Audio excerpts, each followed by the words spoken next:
سبیل الدموع سبیل مريح. پردے کے بارے میں کسی نے ایک مثال دی تھی کہ جب شہر میں امن ہوتا ہے تو ہمیں اپنی سیکیورٹی کی اتنی فکر نہیں ہوتی اور ہم سکھ اور چین سے گھروں میں رہتے ہیں، لیکن جب دہشت گردی وغیرہ کا خطرہ ہوتا ہے تو ہم تمام احتیاطی تدابیر ملحوظ خاطر رکھتے ہیں. مثلاً ہم اپنے گھر کا اندر والا دروازہ بند کرتے ہیں، پھر گیٹ بھی بند رکھتے ہیں، ایک برگلر الارم بھی لگا دیتے ہیں، کتے کو بھی پہرے پہ بٹھا دیتے ہیں، اور بعض اوقات ایک گارڈ بھی اپنے گیٹ پہ کھڑا کر لیتے ہیں. کراچی میں اگر آپ جائیں یہ سب ایسے ہی حلیہ نظر آتا ہے.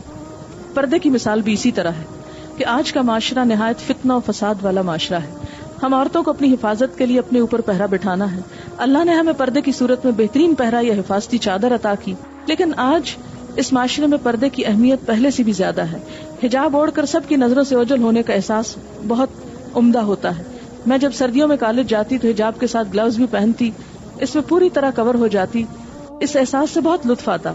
ایک جاپانی نو مسلمہ خولا نکالتا نے اپنے حجاب اوڑھنے کے احساسات کو اس طرح بیان کیا تھا: Observing hijab from outside, it is impossible to see what it hides. As outsider may see Islam is restricting Muslim, inside, however, there is a peace, freedom and joy which those who experience it have never known before. کہ باہر سے تو لگتا ہے کہ شاید عورت قید ہے، لیکن اندر عورت کی جو اپنی آزادی ہوتی، ہنس رہی ہے، غصے کا اظہار کر رہی ہے، کھا رہی ہے، کچھ کر رہی ہے، ڈر رہی ہے، جھجک رہی ہے، نروس ہو رہی ہے، کچھ بھی ہو رہا ہے، کسی کو کیا خبر کہ کیا ہو رہا ہے. تو یہ کتنی بڑی آزادی ہے کہ آپ اپنے آپ کو جیسا چاہیں وہ کرتے رہیں. لیکن جب آپ سب کے سامنے ہوتے ہیں تو ہر وقت آپ کو ایک مصنوعی خول چڑھا کے رکھنا ہوتا ہے. اپنے سب جذبات کا آپ کھلم کھلا اظہار نہیں کر سکتے. یہ ایک نو مسلمہ ہے جاپانی، اس کی بات یہ بڑی کام کی ہے کہ بظاہر قید نظر آتی ہے لیکن اندر مکمل آزادی ہے، اور یہ وہی ایکسپیرینس کر سکتا ہے کہ جو اس آزادی سے گزر رہا. کل کلاس میں ہم نے just for enjoyment telephone پر بات کرنے کے بارے میں بات کی کہ بہت سی لڑکیاں اور لڑکے اس طرح کر کے دوسروں کی زندگی میں زہر گھولتے ہیں. ایسے لوگوں کو بعض دفعہ اللہ دنیا میں ہی سزا دے دیتا ہے، اس سزا سے ہدایت پانے والے سیدھے رستے پہ آ جاتے ہیں. میری فیملی میں ایک ایسا واقعہ ہوا، میرے ایک دور پار کی کزن جس سے میری دوستی تھی اپنے کزن کو یک طرفہ طور پہ پسند کرتی. اس سے بات چیت بڑھانے کے لیے اس نے فون کرنے شروع کیے. وہ لڑکا شروع میں اس سے بات نہیں کرتا تھا کیونکہ ایک تو اس کا کزن تھا، دوسرے عمر میں کافی بڑا تھا، مگر یہ اس کو مسلسل فون کرتی رہی. جب وہ اس کو ڈانٹتا تو کہتی میں صرف آپ سے بات کرتی ہوں، میرا کوئی دوست نہیں. اور یہ بات بالکل غلط تھی. دونوں تقریباً 1 سال تک اسی طرح فون پر باتیں کرتے رہے. ایک فیملی کے ہونے کے باوجود ایک دوسرے کے گھروں میں بہت آنا جانا نہیں تھا، اس لیے یہ ٹیلی فون کی دوستی چھپی رہی. اب اس لڑکے کے دل میں بھی لڑکی کے لیے جذبات تھے اور یہ معاملہ صرف بات کرنے کی حد تک رہا. انہی دنوں اس لڑکے کے بھائی کی شادی کی بات چلی اور اس کے بھائی کا رشتہ اسی لڑکی سے طے ہوا. سب کچھ اتنا جلدی اور اچانک ہوا کہ وہ لڑکی انکار نہ کر سکی کیونکہ اس کے گھر والے فیصلہ کر چکے تھے، اور جس وجہ سے وہ انکار کر رہی تھی وہ وجہ وہ بتا نہیں سکتی تھی. دوسری طرف لڑکے کی طرف بھی یہی معاملہ تھا. اس کو بھائی کی منگنی کا تب پتہ چلا جب معاملات طے ہو چکے اور اب انکار نہیں ہو سکتا تھا. آج وہ لڑکی اسی لڑکے کی بھابی ہے. یہ ساری باتیں مجھے اسی لڑکی نے سنائی ہیں. وہ اتنی شرمندہ ہے اپنی اس غلطی پر کہ دن رات کا گلٹ اس کے اندر ہے. اس کے شوہر اچھے ہیں مگر دن رات گلٹ میں رہتی ہے کہ وہ انہیں دھوکہ دے رہی ہے. شادی سے پہلے انہی کے بھائی سے انوالو رہ چکی ہے. اس لڑکے کا بھی یہی حال ہے کہ بھائی سے آنکھ نہیں ملا سکتا. اس نے اپنی پوسٹنگ دوسرے شہر کروا لی، بہت کم گھر جاتا ہے. دیکھا جائے تو ساری زندگی اس کے سر پر احساس جرم کی یہ تلوار لٹکتی رہے گی جو اس کو کبھی خوش نہیں ہونے دے گی. یعنی غلط کام کرنے کا نتیجہ کبھی اچھا نہیں ہو سکتا. آپ کیکر بو کے آم کیسے لے سکتے ہیں؟ غلط کام کریں گے تو کسی نہ کسی وقت اس کا خمیازہ کسی شکل میں تو سامنے آئے گا. اگر دنیا والوں سے وہ عیب چھپا بھی رہے تو جو اندر کا ضمیر ہے وہ ایسے کچوکے لگاتا ہے کہ انسان کو چین نہیں لینے دیتا. اس لیے کبھی بھی اپنے آپ کو چھوٹی موٹی تعویلوں سے مطمئن کر کے ایسے غلط کام میں مت الجھائیں. انٹرنیٹ کے بارے میں کسی نے پوچھا تھا کہ اس پہ چیٹ اور پھر اس کے نتیجے میں شادی اور تعلقات جو ہیں وہ کیسے ہیں. تو یہاں کسی نے ایک اخبار کی کٹنگ بھیجی ہے جس میں ایک واقعہ درج ہے، آپ بھی سن لیجئے. لکھتے ہیں کہ انٹرنیٹ ٹیکنالوجی کی دنیا کی ایک ایسی تفریحی پیشکش ہے کہ جس سے آج کی نسل کچھ ضرورت سے زیادہ ہی لطف اندوز ہو رہی ہے. یہی وجہ ہے کہ اس سے متعلق کچھ ایسے واقعات بھی سامنے آ رہے ہیں جو انتہائی تکلیف دہ ہیں. کچھ اسی حوالے سے ایک سبق آموز واقعہ. یہ کہتی ہیں کہ میں کالج سے آ کر تقریباً ہر روز ہی اپنے ذاتی کمپیوٹر پر کچھ وقت گزارا کرتی. کسی کام کی غرض سے نہیں بلکہ نیٹ کے استعمال کی بنیادی وجہ میرے وہ لاتعداد ملکی اور غیر ملکی دوست تھے جو میں نے چیٹنگ کے ذریعے بنا رکھے تھے. انہی میں سے ایک لڑکا جس کا نام وکی وقار تھا شروع میں تو مجھے وقت گزاری کا محض ایک ذریعہ لگا، لیکن آہستہ آہستہ میں اس کی باتوں سے کچھ ایسی مروب ہوئی کہ اس کی شخصیت کی گرویدہ ہوتی چلی گئی۔ کافی روز سے میری اس کی بات نہیں ہوئی تھی، نہ میل نہ چیٹنگ، میں سخت پریشان تھی۔ اور پھر ایک دن پیغام ملا کہ وہ لائن پر ہے۔ اس نے پوچھا کیسی ہو، میں نے اسے اپنا نام سونی بتایا۔ میں نے کہا تم بتاؤ کہاں تھے اتنے دن؟ دراصل مجھے ملازمت مل گئی، اس لیے مصروفیت بڑھ گئی، بڑی مشکل سے فارغ وقت ملا تو اب آفس ہی سے چیٹ کر رہا ہوں، وکی نے جواب دیا۔ ویسے اصل کام تو مجھے اب کرنا ہے۔ وہ کیا؟ میں نے پوچھا تو ہنس کر بولا، ارے بھائی تمہارے گھر اپنے گھر والوں کو بھیجنے کا۔ اتنی جلدی کاہے کی ہے؟ مجھے گھبراہٹ ہونے لگی، اور ویسے بھی نہ تم نے مجھے دیکھا نہ میں نے تمہیں، صرف انٹرنیٹ کے ذریعے ہم دونوں اس شادی جیسے بندھن میں بند کیسے جائیں؟ یہ کیسے ہو سکتا ہے؟ میں نے کھل کر وضاحت کی، تمہاری بات درست ہے، لیکن ضروری نہیں کہ انسان صرف ظاہر سے متاثر ہو، بلکہ مزاج اور فطرت میں ہم آہنگی بھی اس رشتے میں بن جانے کے لیے کافی ہے۔ اس کا جواب ٹھوس تھا، لیکن میں نے پھر پسو پیش کی، شادی صرف ایک لڑکا لڑکی نہیں بلکہ دونوں خاندانوں کا بندھن ہوتا ہے۔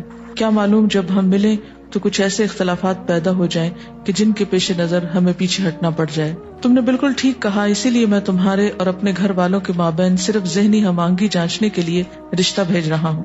اگر رشتے میں کوئی رکاوٹ ہوئی تو اس کا پہلے ہی پتہ چل جائے گا، اور پھر ہم جس دور میں جی رہے ہیں وہ اور کسی رشتے کے نہ ہونے کے باوجود بھی ایک رشتے کی حیثیت سے ضرور قبول کر لے گا، اور وہ رشتہ ہے ہماری دوستی کا۔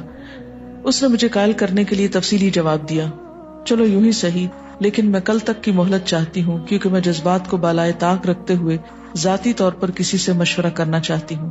میں اندر سے بہت خوش لیکن کچھ خوف زدہ بھی تھی، سو میں نے ایک روز کی مہلت مانگی۔ ٹھیک ہے تو میں کل تمہارے جواب کا انتظار کروں گا، کہہ کر اس نے رابطہ منقطع کر دیا۔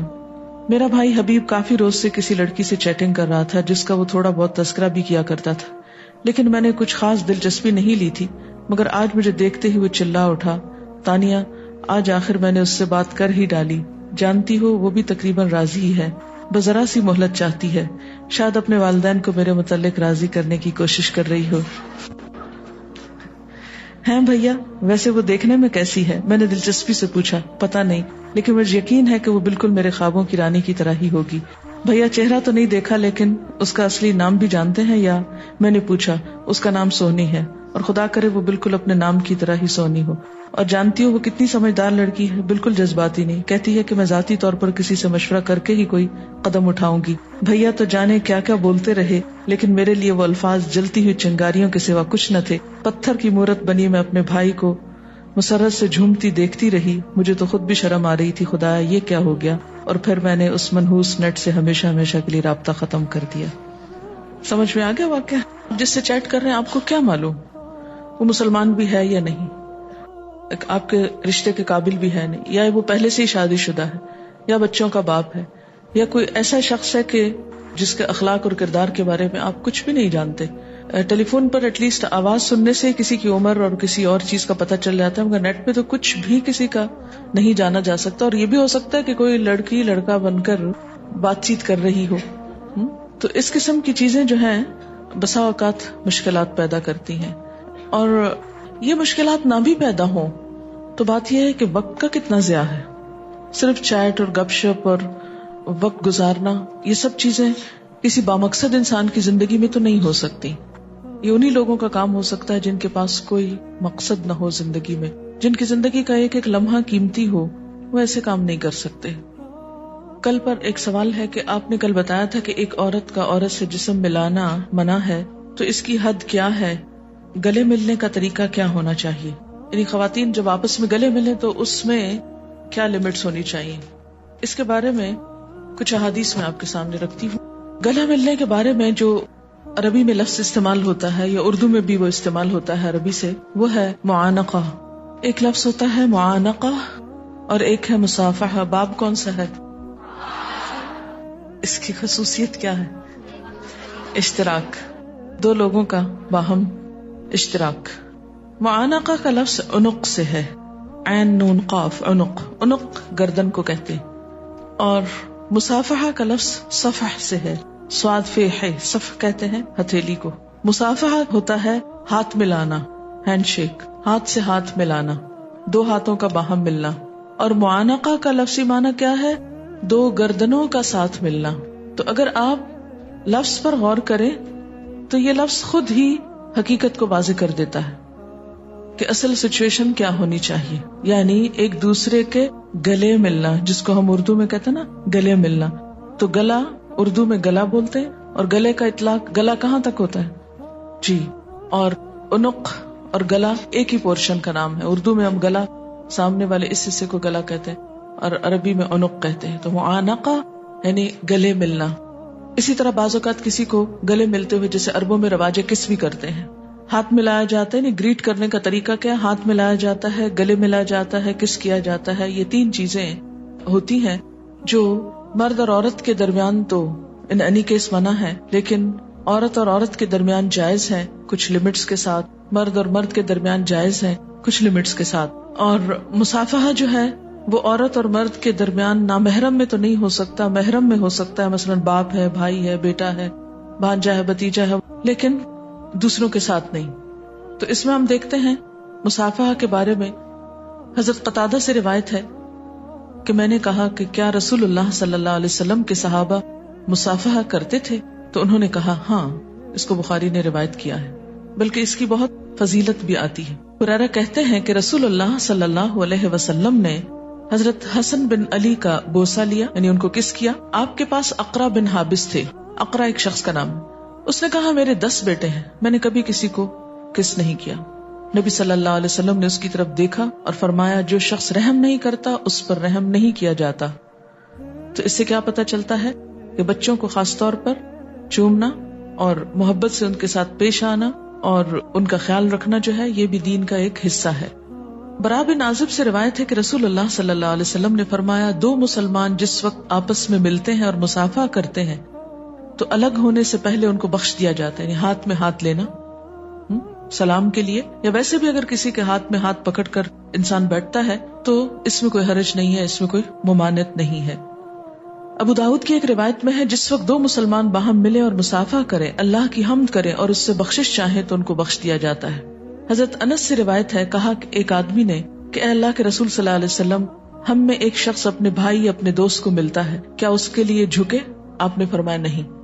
یعنی اس طرح جھک کے ملنا چاہیے. جیسے آپ نے دیکھا ہوگا کہ بعض علاقوں میں بادشاہوں کے سامنے جب کوئی آتے ہیں تو کیسے جھکتے ہیں، جیسے نماز میں رکوع میں جھکا جاتا ہے نا، وہ ڈاؤن کرنا. تو یہ درست نہیں جی، جھکنا نہیں چاہیے.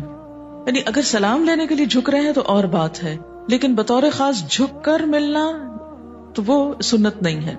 حضرت ابو امامہ سے روایت ہے کہ رسول اللہ صلی اللہ علیہ وسلم نے فرمایا پوری تیمارداری یہ ہے. تیمارداری کیا مطلب ہوتا ہے؟ کسی مریض کا حال پوچھنا، کہ مریض کی پیشانی یا اس کے ہاتھ پر آدمی کا ہاتھ رکھے اور اس سے پوچھے تمہارا کیا حال ہے. اور یہ اس لیے کہ وہ جو ایک نفرت ہوتی ہے نا مریض سے کہ اس کے جراثیم ہم کو چمٹ جائیں گے، تو اس کا بھی تدارک کیا گیا. اور پورا سلام تمہارے درمیان مصافحہ کرنا ہے. یعنی ایک زبانی سلام ہے اور پورا سلام کیا ہے؟ منہ سے سلام بھی کہے اور ہاتھ میں ہاتھ بھی ملائے. حضرت عائشہ سے روایت ہے کہ زید بن حارثہ مدینہ آئے اور رسول اللہ صلی اللہ علیہ وسلم میرے گھر تھے. وہ آئے اور انہوں نے دروازہ کھٹکھٹایا. آپ صلی اللہ علیہ وسلم ننگے بدن اس کی طرف اٹھ کھڑے ہوئے، اپنا کپڑا کھینچتے تھے. اللہ کی قسم میں نے کبھی آپ کو اس سے پہلے یا اس کے بعد ننگا نہیں دیکھا. ننگا سے مراد یہ کہ شرٹ نہیں تھی. تو آپ نے اسی حال میں زید کو گلے سے لگایا اور اس کو بوسہ دیا. زید بن حارثہ کون تھے؟ جی منہ بولے بیٹے. ایوب بن بشیر انزا قبیلہ کے ایک آدمی سے روایت کرتے ہیں، اس نے کہا میں نے ابو ذر سے کہا جس وقت تم رسول اللہ صلی اللہ علیہ وسلم سے ملتے تھے کیا وہ تمہارے ساتھ ہاتھ ملاتے تھے؟ اس نے کہا میں کبھی آپ کو نہیں ملا مگر آپ میرے ساتھ مصافحہ کرتے. یعنی آپ ہمیشہ سلام کے ساتھ مصافحہ کرتے.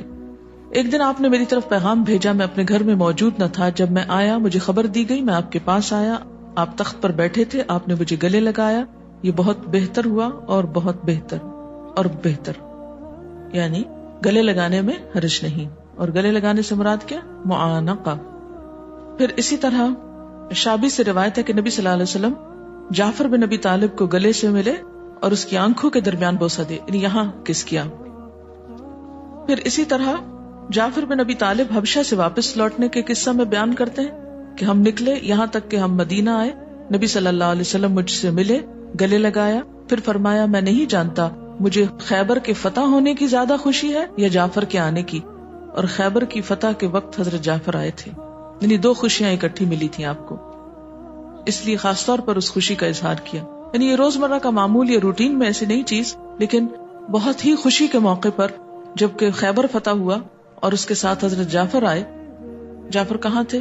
حبشہ سے آئے تھے. تو آپ صلی اللہ علیہ وسلم ان 2 خوشخبریوں کو سن کر بہت خوش ہوئے اور جب جعفر سے ملے تو ان کو بوسہ دیا. خصوصاً آپ کا طرز عمل یہ کب ہوتا تھا؟ جب آپ سفر سے واپس آتے تھے یا کوئی سفر سے واپس آتا تھا.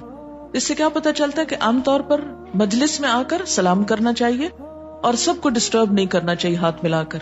لیکن اگر کوئی ایسی گیدرنگ ہے کہ جو کیجول ہے تو اس میں سلام کے ساتھ ہاتھ بھی ملانا چاہیے. بہت دن کے بعد ملے ہیں تو گلے بھی ملنا چاہیے، اور اگر بہت ہی کوئی خوشی کا موقع ہے تو کس بھی کر سکتے ہیں. سوال ہے، ایک لڑکا شادی کے لیے کسی لڑکی کو کس سٹیج پر دیکھے؟ لڑکی کو دیکھنے کے لیے کون سی سٹیج؟ یعنی سٹیج سے مراد یہ کہ پیغام بھیجنے سے پہلے، پیغام بھیج کر، یا کوئی بات طے پانے کے بعد. اس میں آپ دیکھیے کہ جب پیغام بھیجے تو اس کے بعد ہی، اور اس میں اس رخصت سے فائدہ اٹھاتے ہوئے یہ نہیں کہ ایک شخص کا شادی کا ارادہ کوئی نہیں اور محض لڑکیوں کو دیکھنے کے لیے وہ پیغام بھیج کر اس کو دیکھنے پر اصرار کر رہا ہے، تو یہ طریقہ درست نہ ہوگا. کیونکہ اگر کوئی شخص شادی کی نیت نہیں رکھتا، ارادہ نہیں رکھتا، اور ویسے ہی ایک تفریح کی خاطر ایسا کر رہا ہے تو وہ گناہگار ہوگا. کل بھی میں نے بات کی تھی نا کہ اصل چیز تقویٰ ہے. یہ بہت سے احکامات تقویٰ کے بغیر صرف قانونی باتیں نہیں ہیں. کہ پیغام بھیجنے کا طریقہ کیا ہے؟ لڑکا پیغام خود بھی دے سکتا ہے، لیکن افضل صورت کیا ہے کہ والدین اس کے پیغام لے کر آئیں. لڑکی کے ماں باپ، لڑکے کے ماں باپ دونوں باہم بیٹھیں، ایک دوسرے سے ملاقات کریں، ایک بات کو طے کریں، اور اگر باقی تمام چیزیں مناسب معلوم ہوتی ہوں تو پھر لڑکی کو بھی دکھا دیں. لیکن اگر لڑکی والوں کا ارادہ ہی نہیں ہے شادی کرنے کا، ان کو لڑکا پسند ہی نہیں آیا، ان کو فیملی پسند ہی نہیں آئی، ان کا دل ہی نہیں ٹھکا، تو بلا وجہ لڑکی دکھانے کی ضرورت نہیں ہے. یعنی جب باقی چیزیں، مثلا خاندان پسند ہے، لڑکا پسند ہے، جاب پسند ہے، باقی جو بھی چیزیں ہیں جو کسی کی سوچ ہو سکتی ہیں، تو اس کے بعد آخری مرحلہ کیا ہے کہ لڑکی کو دکھا دیا جائے. لیکن وائس ورثہ نہیں کہ نہ خاندان میچ کرتا ہے، نہ کچھ اور، نہ ہی کوئی ایسی چیز ہے کہ جو دونوں میں باہم ایک خاندان بنانے میں مددگار ہوگی، تو اس صورت میں محض لڑکیوں کو دیکھتے رہنا اور گھر گھر میں گھومنا پھرنا، بلکہ میں تو سمجھتی ہوں کہ جانا بھی کسی کے گھر اسی وقت چاہیے جب باہر سے سب باتیں باقی پتہ چل جائیں کہ واقعی یہ جگہ مناسب لگتی. آج کل بہت تکلیف دہ صورتحال پیدا ہو گئی ہے کہ لوگ گھر گھر میں جاتے ہیں، لڑکیاں دیکھتے ہیں، رد کر کے، منہ بنا کر، نخرے کر کے، اور اس کے بعد کئی قسم کے عیب چینی کر کے، بعض اوقات الزام لگا کے ریجیکٹ کر کے آ جاتے ہیں. یہ مسلمان کو اذیت دینا ہے. اذیت دینے والا اپنے اسلام کو داغدار کرتا ہے. مثلاً کسی نے آپ کو رشتہ بتایا کہ فلاں جگہ لڑکی ہے یا لڑکا ہے، بہت اچھے ہیں. اب پہلے آپ ان کا خاندان معلوم کر لیں، جو آپ کے ذہن میں باتیں ہیں کہ ہمیں کس قسم کی لڑکی چاہیے وہ پہلے سب دیکھ لیں، وہ چیزیں ہیں وہاں. لڑکی کو باہر کسی اور جگہ دیکھ لیں، کسی تقریب میں، کسی جگہ جہاں مناسب ہو، اور پھر اگر سمجھے کہ لڑکی بھی پسند ہے، فیملی بھی پسند ہے، تو پھر آپ بیٹے سے بات کریں. اگر وہ کہتا ہے کہ ہاں ٹھیک ہے تو پھر لے جائیں اس کو بھی، اور بے شک پہلی ملاقات پہ لے جائیں. لیکن پہلے چند چیزوں کا یعنی نیت اور ارادے کی پختگی ضروری ہے. اور اگر اس وقت وہ دیکھے کہ نہیں پسند آئی لڑکی تو خاموشی سے بغیر کچھ عیب چینی کیے انکار کر دے. اس میں کوئی حق نہیں پہنچتا کہ انسان ہر مجلس میں بیٹھ کے کہے ہاں ہم نے فلاں لڑکی دیکھی تھی، وہ ایسی تھی ویسی تھی. یہ عیب چینی جو ہے اللہ تعالیٰ کو پسند نہیں، اور انسان کے اعمال، جو بھی نیک اعمال ہیں، ان کو مائنس کرنے میں بہت تیز کردار ادا کرتی ہے. جی ہاں، لڑکیاں کمپلیکس کا شکار ہو جاتی ہیں، نفسیاتی مریض بن جاتی ہیں، کئی قسم کی پریشانیاں لاحق ہو جاتی ہیں. انسان کے لیے سب سے تکلیف دہ بات ہے کہ اس کو کوئی ریجیکٹ کرے. یہ چیز بہت زیادہ ایک ناسور بن جاتی ہے اور بیکار کر کے رکھ دیتی ہے بسا اوقات لڑکیوں کو. یہ کہتی ہیں کہ ہماری سوسائٹی میں بہت کم لڑکے ایسے ہیں جو دیندار ہوں، جن کے اندر ایمان ہو. میجورٹی جو ہمارے لڑکے ہیں وہ تو فلرٹ کرتے ہیں اور بہت غلط کام کرتے ہیں. تو پھر ان کے ساتھ شادی کرنی چاہیے یا نہیں؟ اچھا رشتہ، بااخلاق لڑکے کو ہو، شادی کر لینی چاہیے. کوئی بھی انسان فرشتہ نہیں ملے گا آپ کو سوسائٹی میں. اس میں صرف یہ ہے کہ بہت سارے لوگ بائی نیچر اچھے ہوتے ہیں مگر ان کو اسلام کی حدود کا نہیں پتا. آپ میں سے کتنے لوگوں نے یہاں آنے سے پہلے سورۃ نور پڑھ رکھی تھی؟ بہت کم لوگوں نے. تو جو باہر بیٹھے ہیں ان میں سے کتنے لوگوں نے پڑھی ہوئی ہے یا اسلام کے جو سطر اور حجاب کے احکامات ہیں وہ انہوں نے اختیار کیے ہوئے ہیں؟ تو جب احکام پتہ ہی نہیں تو احکام پتہ نہ ہونے کی صورت میں تو غلطیوں کے بہت اندیشے ہیں. تو ایسی صورت میں بائی نیچر اگر کوئی شخص اچھا ہو تو شادی میں حرج نہیں, بعد میں آپ اس کو دین کی طرف لا سکتے ہیں. کسی نے پوچھا ہے کہ مرد عورت پر غلط نگاہ ڈالے تو پہچانی جاتی, اسی طرح کوئی عورت بھی کسی عورت پر ایسی نگاہ ڈالے تو پہچانی جاتی. اس کے ساتھ ساتھ کوئی عورت آپ کو جس ارادے سے چھوتی ہے اس کا بھی اندازہ ہو جاتا ہے. چنانچہ پوچھنا یہ تھا کہ اگر کوئی آپ کے ساتھ ایسا کرے تو اس کے ساتھ کیا رویہ اختیار کیا جائے؟ اوائڈ کریں, اگنور کریں, خود کو بچائیں. اللہ تعالیٰ نے ہر ایک کو سینس دی ہے اور اس معاملے میں انسان اتنا سینسٹیو ہے کہ چھوٹی سی بھی دوسرے کی حرکت فوراً سمجھ میں آ جاتی ہے. تو اگر آپ کسی کے بارے میں بھی ایسی کوئی فیلنگ آئے تو آپ اپنے رویے سے اسے ریجیکٹ کر سکتے ہیں. ضروری نہیں کہ چیخنا چلانا شروع کر دیں اور شور مچائیں یا کوئی ایسی حرکت کریں, نہیں, فارم رویہ اختیار کریں, دوسرے کو ہمت ہی نہیں ہوگی. ہماری زندگی میں بہت ساری مشکلات اس وقت پیدا ہوتی ہیں جب ہم کمیونیکیشن نہیں کرتے. تبلیغ صرف زبان سے نہیں ہوتی, تبلیغ جو ہے وہ لکھ کر بھی ہو سکتی ہے, کوئی اچھی چیز کسی کو پڑھنے کے لیے دے کر ہو سکتی ہے, کوئی اچھا مٹیریل میٹر کسی بھی طرح دوسرے تک پہنچانا. اس کا مطلب ہے پہنچانا. کیا پہنچانا؟ بات پہنچانا, کتاب پہنچانا, کیسٹ پہنچانا, کچھ اور پہنچانا. تو یہ سب پہنچانے میں آ جاتا ہے. اگر کوئی عورت غلط حرکت کرے ہمارے ساتھ یا کوئی بھی کرے, بعض اوقات آپ بازار سے جاتے ہیں, کوئی آپ پہ آوازیں کستے ہیں, کوئی آپ کو چھیڑتے ہیں, کوئی ایسے ہی بدتمیزی کر کے چلے جاتے ہیں. جب آپ کراؤڈ میں ہوتے ہیں تو بعض اوقات ایسی صورتحال پیش آتی ہے. تو ایسی تمام چیزوں کو اگر تو کوئی اجنبی شخص ہو تو ایک دفعہ گھور کے چلے جائیں. اگر کسی سے بات کرنے کا موقع تو بات کر لیں, لیکن خود کو پوری طرح کنٹرول میں رکھ کے بات کریں. اگر آپ ساتھ رو رہے ہو, ساتھ چیخ رہے ہو, تو کسی کو نہیں سمجھ آئے گا آپ کیا کہہ رہے ہیں, اور سارا ہجوم اکٹھا ہو جائے گا. اور اگر کوئی ایسا شخص ہو جو دن رات آپ کے ساتھ رہتا ہو, مثلاً کسی جگہ میں یہاں آپ اکٹھے روز بیٹھتے ہیں یا ہاسٹل میں اکٹھے رہتے ہیں, آپ لکھ کر اس کو صاف صاف حکم سنا دیں اللہ کا. اچھا, مجھے ایک چیز نے جو بہت فائدہ دیا وہ یہ کہ جب بھی کسی شخص نے مجھ سے کوئی غلط مطالبہ کیا تو اس جملے نے مجھ کو بہت فائدہ دیا کہ میں یہ کام نہیں کر سکتی, مجھ کو اللہ سے ڈر لگتا ہے. بہت سمپل سا جملہ, مجھے اللہ سے ڈر لگتا ہے, میں یہ نہیں کر سکتی. بعض اوقات یہ ہوتا ہے نا, لوگ کہتے ہیں آپ ذرا جھوٹ بول دیجئے فلانے موقع پہ, فلاں کو یہ کہہ دیجئے ہماری طرف سے.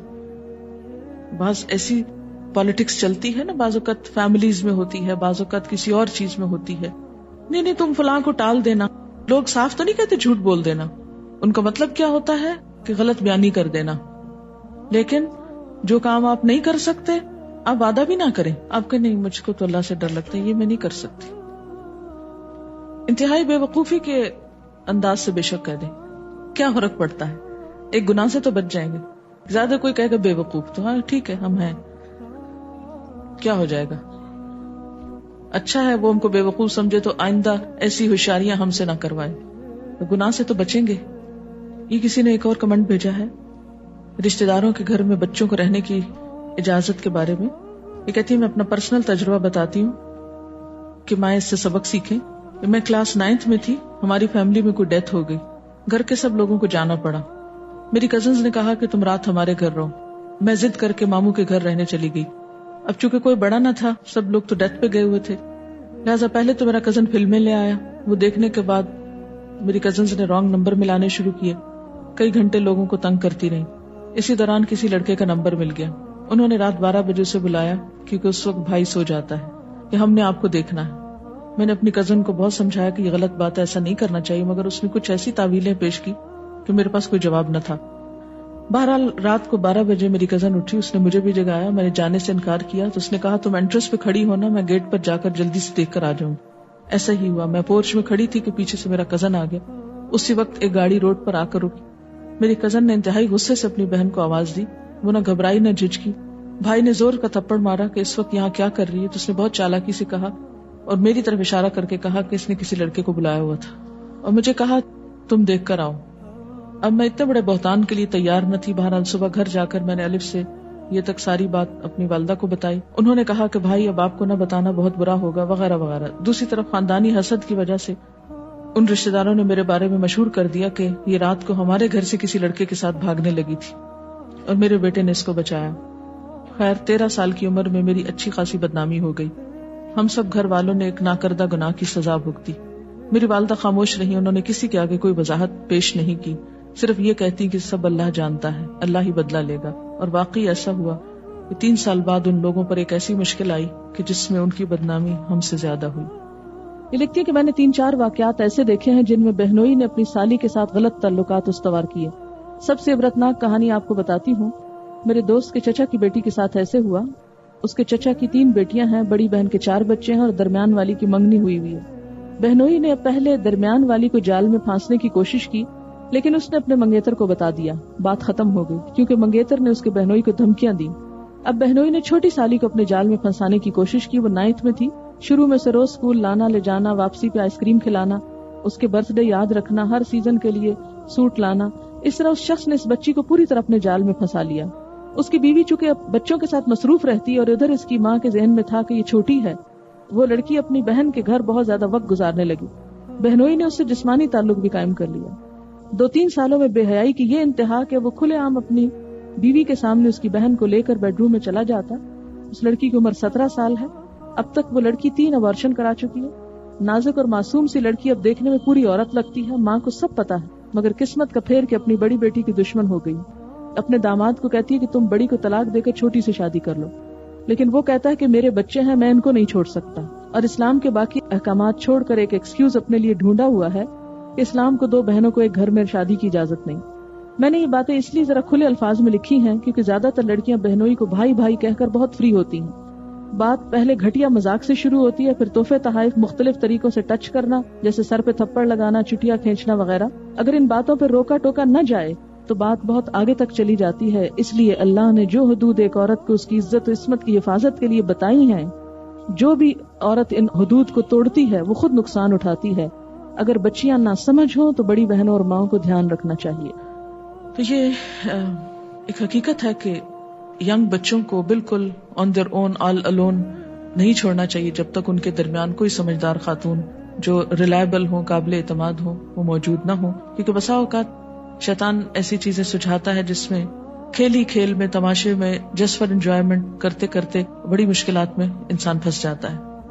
بعض اوقات ہم بدگمانی اور ناراضگی ختم کرنے کے لیے کمیونیکیٹ کرنا چاہتے ہیں، حالانکہ ہمارا قصور نہ بھی ہو، صرف اللہ کی خاطر ہو تو اگلا بات ہی نہ سنے اور بے رخی کرے تو کیا کرے، خاموشی اختیار کر لے. اللہ تعالیٰ اس کی زندگی میں کوئی ایسی چیز لے آئیں گے کہ جب اس کو خود ہی احساس ہو جائے گا. یاد رکھیے کہ اگر کوئی شخص معافی مانگتا ہے تو اس کو معاف کر دینا چاہیے، ورنہ ایک حدیث میں آتا ہے کہ وہ شخص قیامت کے دن حضور صلی اللہ علیہ وسلم کے پاس حوض کوثر پر پانی نہ پی سکے گا، یعنی اس کو وہاں آنے سے روک دیا جائے گا، محروم کر دیا جائے گا، اگر مجھ کو حدیث کے الفاظ صحیح یاد ہے. اسی طرح قیامت کے دن کچھ لوگوں کو پکار کر کہا جائے گا کہ ان کو بخش دیا گیا سوائے ان کے کہ جو دنیا میں دوسروں کو نہیں بخشا کرتے تھے. کبھی بھی جتنی مرضی ناراضگی ہو، اگر کوئی شخص بات آپ کو بتانا چاہتا ہے تو آپ اس کی بات اگر لکھ کے دیتا ہے تو پڑھ لیں، پڑھے بغیر مت پھاڑے. اگر کچھ کہتا ہے تو سن لیں. اور یہ کہ 3 دن تک اگر غصہ رہتا ہے تو عموماً یہ کرنا چاہیے کہ 3 دن تک صبر کرنا چاہیے، اس کے بعد بات کرنی چاہیے. اور خصوصاً گھریلو زندگی میں، شوہر کے ساتھ ازدواجی زندگی میں اگر ایسی کوئی بات ہو تو عموماً یہ ہوتا ہے کہ جب کوئی غصے میں ہوتا ہے ہم اسی وقت چاہتے ہیں کہ ابھی فوراً واپس پلٹ آئے، اپنی نارمل ہو جائے. تو وہ بھی انسان ہے، اس کو بھی وقت دینا چاہیے. بہت شدید غصے میں کسی کو منانے کی بہت زیادہ پیچھے پڑ کے کوشش نہیں کرنی چاہیے، کیونکہ اس کو خود بھی ٹائم چاہیے ہوتا ہے درست ہونے کے لیے. کسی نے لکھا ہے کہ اس ساری گفتگو سے سمجھ میں آیا کہ قرآن نے تو بیسک اصول دے دیا، مگر اصل مفتی آپ کا اپنا دل ہے. کوئی بھی آپ کو نہیں بتا سکتا. بہت باریک لکیر ہے جو اچھی نظر اور بری نظر کو ڈفرینشیٹ کرتی ہے. یہ ہر ایک کے ضمیر کی بات ہے اور ہر ایک بیسٹ جج خود اپنے لیے ہے. یہ حدیث بھی ہے جس کے الفاظ کچھ یوں ہیں: استفتی باب استفعال ہے، فتویٰ مانگو قلبک اپنے دل سے، ولو اور اگرچہ افتو کا وہ فتویٰ دے دیں تجھ کو. اگر لوگ آپ کو مثلاً آپ کسی سے کوئی مسئلہ پوچھتے ہیں، لوگ آپ کو کہہ بھی دیں ہاں یہ حلال ہے، یہ حرام ہے، یہ جائز ہے، یہ ناجائز ہے، لیکن آپ کو اصل میں پتا ہوتا ہے کہ اصل مسئلہ کیا ہے اور اس میں حلال حرام کی گنجائش کہاں تک نکلتی ہے. نامحرم کے پاس تعلیم کی غرض سے جانا کیا درست ہے جبکہ تعلیم کی اور کوئی سہولت نہ ہو اور یہ بھی علم ہو کہ پڑھانے والا بہت صاف نیت بھی نہیں رکھتا؟ نیز کیا نامحرم استاد کے پاس تنہا لڑکی جا سکتی ہے؟ اس کے بارے میں تو واضح حدیث ہے کیا اس کے بعد بھی پوچھنے کی گنجائش ہے؟ نہیں. کسی نامحرم کے پاس تنہا لڑکی نہیں جا سکتی. مثلاً میں پی ایچ ڈی کر رہی تھی, میں شادی شدہ تھی, 3 بچوں کی ماں بھی تھی, لیکن الحمدللہ میرے شوہر ساتھ تھے. ہوتا یہ پی ایچ ڈی میں کہ جب آپ ریسرچ کر رہے ہوتے ہیں تو اس کے بعد آپ کی اپنے سپروائزر کے ساتھ ڈسکشن ہوتی, میٹنگ ہوتی, اور جو آپ نے کام کیا ہوتا ہے اس پر تبادلہ خیال ہوتا ہے. آپ کو ثابت کرنا ہوتا ہے کہ یہ بات آپ نے کیوں لکھی یا کس لیے لکھی. اب ایسی ہر سٹنگ میں میرے ہسبینڈ میرے ساتھ ہوتے تھے. میں کبھی بھی ایک دن کے لیے بھی, حالانکہ میرا سپروائزر ریٹائر ہونے کے قریب تھا, بہت بوڑھا آدمی تھا, لیکن کبھی بھی تنہا کمرے میں اس کے ساتھ نہیں بیٹھی, کیونکہ اللہ کا حکم نہیں ہے.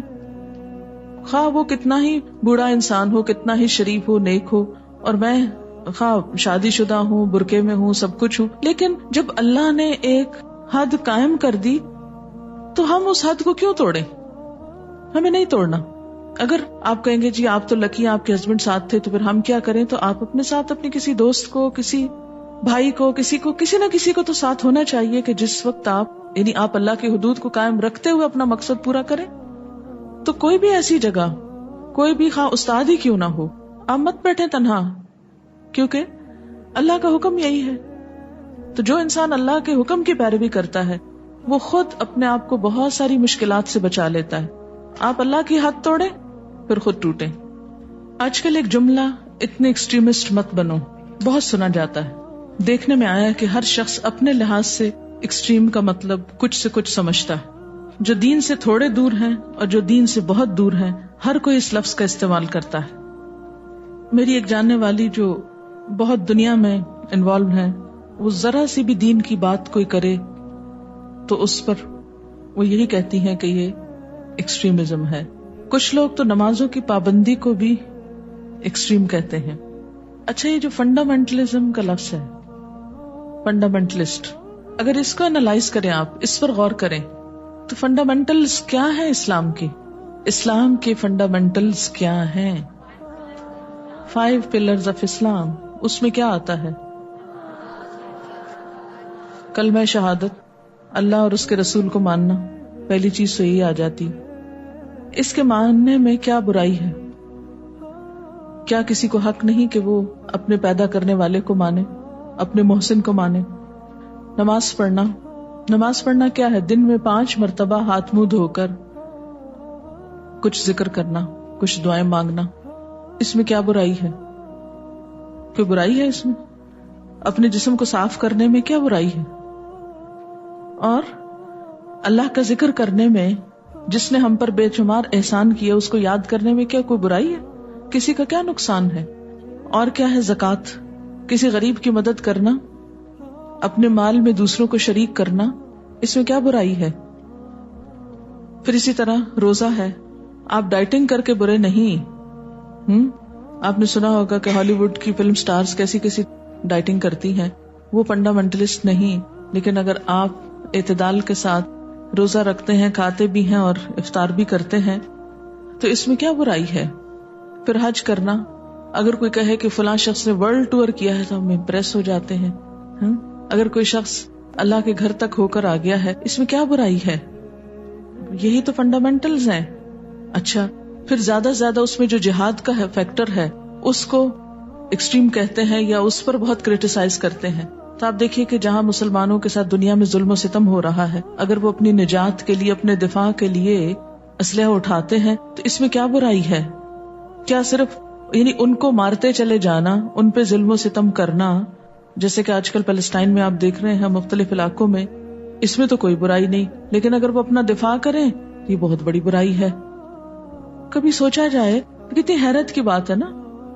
مجھے یاد ہے کہ میں جب اپنے پڑھ رہی تھی باہر تو مجھے ویزا رینیو کرانا ہوتا تھا ہر سال. تو ویزا ہم رینیو کرانے کے لیے گئے تو میں پورے اسی ڈریس میں ہوتی تھی جس میں پاکستان میں ہوتی, میں اسی حال میں تھی. تو اس شخص نے بجائے اس کے کہ کوئی بات پوچھتا ویزا سے ایکسٹینڈ کرانے سے متعلق یا جو اس کی جاب سے ریلیٹڈ چیزیں تھی, اس نے مجھ سے اسلام کے بارے میں پوچھنا شروع کر دیا. پوچھنے لگا کہ تم کون سے مسلمان ہو, فنڈامنٹلسٹ ہو یا معتدل مسلمان ہے؟ مجھے یاد نہیں کیا وہ لفظ اس نے استعمال کیا, یہ 86 کی بات ہے. تو میں نے کہا کہ اسلام تو اسلام ہے, اسلام نے خود تو کوئی تقسیم نہیں کی، یہ تو لوگوں کی تقسیم ہے، اور اس میں اگر دیکھے جائے تو اسلام کے فنڈامنٹلز تو یہ ہیں اور یہ چیز ہے، اس میں آخر کون سی چیز بری ہے؟ تو آپ خود سوچیں کہ لوگوں کو سمپل اس پر لے آیا کریں. اصل میں حقیقت بڑی بڑی باتوں کی کچھ بھی نہیں ہوتی، اتنے بڑے بڑے لفظ بنائے ہوئے ہیں، اگر دیکھا جائے ان کو کھول کے تو اندر کچھ بھی نہیں اس غبارے میں. کیوں خوف کھاتے ہیں؟ سب سے بڑی خوف کی بات یہ کہ ایسا شخص جس کا تعلق اللہ سے ہو جائے وہ ناقابل تسخیر ہوتا ہے، پھر اللہ اور بندے کا مقابلہ ہو جاتا ہے، اس میں کون جیت سکتا ہے؟ سب خطرہ تو یہی ہے، اسی بات سے تو سب ڈرتے ہیں. ورنہ اگر یہ بطور ایکشنز دیکھا جائے تو ان ایکشنز میں کون سی برائی ہے؟ کچھ بھی نہیں. تو اسی طرح جو ایکسٹریم کی بات کرتے ہیں تو ایکسٹریم کیا ہے؟ وہ ان کے اپنے ذہن کی پیداوار ہے، اور یہ بات انہوں نے بالکل درست فرمائی کہ ہر شخص اپنی مرضی کی ایکسٹریم بنائے ہوئے. ہمارا دین دین فطرت ہے. ایکسٹریم جب ہوتی جب آپ کو 11 مہینے روزے رکھوائے جاتے اور 1 مہینہ چھٹی دی جاتی. دنیا کے سب کاموں میں ایسا ہی ہوتا ہے نا، 11 مہینے کام کرو 1 مہینہ چھٹی کرو. اللہ تعالیٰ کتنے مہربان ہیں، 11 مہینے چھٹی کرو 1 مہینہ روزہ رکھو. یہ ایکسٹریم ہے. دن میں 24 گھنٹے ہیں، ان میں سے ساری نمازوں کے لیے 1 گھنٹہ بنتا ہے. ایکسٹریم تب ہوتی کہ اللہ تعالیٰ کہتے 23 گھنٹے نماز پڑھو اور 1 گھنٹہ دنیا کے کام کرو. ہمیں 2.5% 2.5% زکوٰۃ دینے کا حکم ہے. ایکسٹریمزم اس وقت ہوتا جب یہ کہا جاتا کہ 97.5 تو تم زکوٰۃ دو اور 2.5% خود پہ خرچ کرو. ہم سے کوئی ایسا تقاضا نہیں کیا گیا کہ جس کو آپ کسی بھی شکل میں کوئی ایکسٹریم کہیں، کسی بھی معاملے میں. کھانے پینے میں ہمیں اعتدال سکھایا گیا، سونے جاگنے میں اعتدال سکھایا گیا. ہم کو تو صبح جگایا گیا کہ نماز کے لیے اٹھو. یہ ایکسٹریم ہے؟ ایکسٹریم تو یہ ہے کہ آپ نماز کے لیے اٹھے نہیں، سورج بھی نکل آیا، ساری دنیا جاگ اٹھی، ذرہ ذرہ چمک اٹھا اور آپ سوئے پڑے. کیا اس کا نام اعتدال ہے؟ اسلام کھانے پینے میں اعتدال سکھاتا. آپ 1 نہیں 10 ڈشز پکا کے بیٹھ جاتے ہیں اور آپ اس کو اعتدال کہتے ہیں اور ایک کھانے والے کو ایکسٹریمسٹ کہتے ہیں. تو یہ تو آپ نے اپنی سوچ کے مطابق چیزوں کو اپنا رنگ دے دیا نا.